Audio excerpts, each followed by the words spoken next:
in your own personal path, is there a moment that kind of, or something that happened that just kind of broke you open, and just something happened, something shifted, and not because of 37 years of hooking Ken up to the machines and seeing how the brain waves changed. I saw that one also, right? But just more like in the right, in the personal, like what made it happen for you? What broke you open?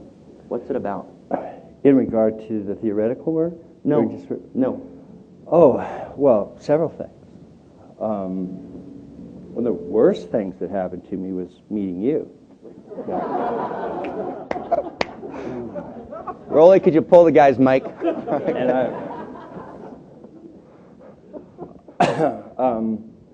well, I would have to, there's so many of those kinds of things, I would have to break it into personal as well as sort of theoretical. What I do, obviously, is I do writing. And I don't particularly like writing.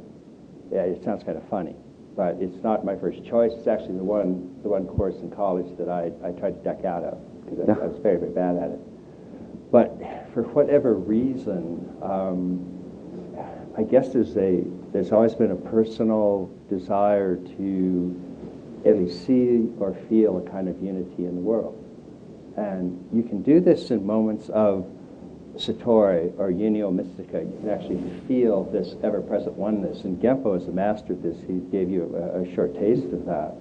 And you can spend 10 years in meditation doing those kinds of things.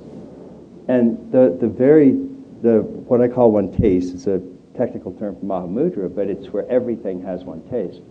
And the actual moments of that, when you first break into that, is really quite extraordinary, because it gives you a way to both absolutely love everything that's arising moment to moment, and also realize that there is a way out, waking up. That's the short distance to the way out of the dream. And the dream doesn't consist of the fact that things are arising. The dream consists of the fact that you think they're arising as other, as something that's going to crash into you and bruise you and hurt you.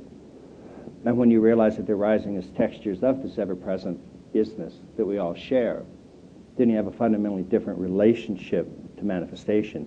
Even as suffering is arising and you can embrace it, there's no pain. In other words, it in a sense hurts, but it doesn't bother you. And those moments of being broken open like that have been extremely powerful for me in terms of spiritual practice. But that's not what's defined my life. There are two things that in particular have, and that's how they've forced me to see that oneness in personal terms. And the most important was relation with a woman called Treya, who absolutely embodied that to me and broke my heart. And being with her when she died, caring for her for 5 years, basically 24 hours a day, was my sadhana for 5 years.